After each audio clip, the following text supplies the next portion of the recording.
It was Thanksgiving. The table was set with turkey, cranberry sauce, the usual fake smiles. Then my father dropped his knife on the plate, leaned back, and looked straight at me. "You're a leech," he said. The laughter died. "You can't stay after November bills. You're done." Everyone stared at me like I'd already been evicted. My chest burned. My mother didn't say a word. My siblings smirked into their wine. That was the moment I decided I would never sit at their table again, but I wouldn't leave quietly. When I lost my job, I went home thinking family would mean safety. My father told me not to worry. "We'll get you back on your feet," he said. He made me believe I was welcome. At first, it felt like old times. He poured me coffee in the mornings. We watched sports in silence. I thought maybe, just maybe, he respected me still. But respect doesn't survive long under his roof. Soon, the comments started. "Job hunting? Another rejection? You eat more than you earn." By November, every glance felt like an accusation. I just didn't know how far he'd go, until he humiliated me in front of everyone. I didn't argue. I didn't beg. I swallowed the rage and kept my face calm. I said thank you for dinner, like nothing had happened. But that night, while they slept, I began. I packed my clothes into 2 bags. I wiped my laptop clean. I deleted every trace of myself from their Wi-Fi, their Netflix, their accounts. And then I went further. The bills. Every one of them, electric, internet, water, was in my name. When I moved back, Dad thought it was easier that way. He handed me the responsibility. He forgot that power in my hands meant power over his house. So I logged in. Click. Electricity canceled.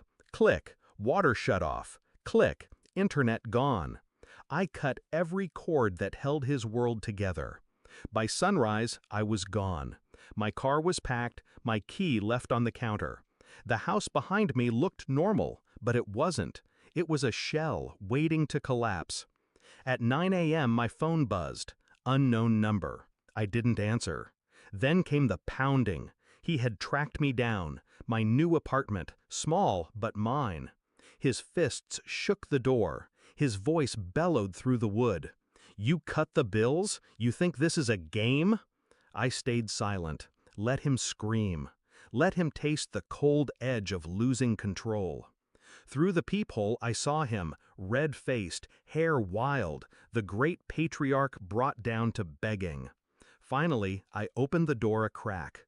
His eyes met mine. For the first time in years, he looked uncertain. "You ungrateful," he started. I cut him off. "You called me a leech. I don't live off you anymore. Now you live in the dark." He froze. He realized. Every bill, every service, his entire house balanced on my signature. I had erased myself from his table, and I took the lights with me. He tried to bargain. "Just put it back, I'll pay you." I smiled. "No, you'll pay the price you set," and I closed the door on him. By evening, I heard from my sister. She texted in rage. "We can't even shower. Dad's furious."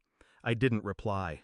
I let them sit in their silence, candles flickering where lights once burned. I pictured them eating cold leftovers, choking on their pride. Meanwhile, in my apartment, I cooked dinner in peace. The lights glowed bright. The Wi-Fi hummed. Freedom tasted like warmth, like control, like justice. I used to think family loyalty was unbreakable, that no matter how cruel, blood demanded forgiveness. But sitting at that table, with his words cutting deeper than knives, I finally saw the truth. He called me a leech. But leeches don't let go. I did, and I took everything I gave him with me. Now when I think of Thanksgiving, I don't remember the food. I remember the sound of his fists on my door, his voice cracking, his empire of arrogance collapsing without me. And I don't feel guilt. I feel free.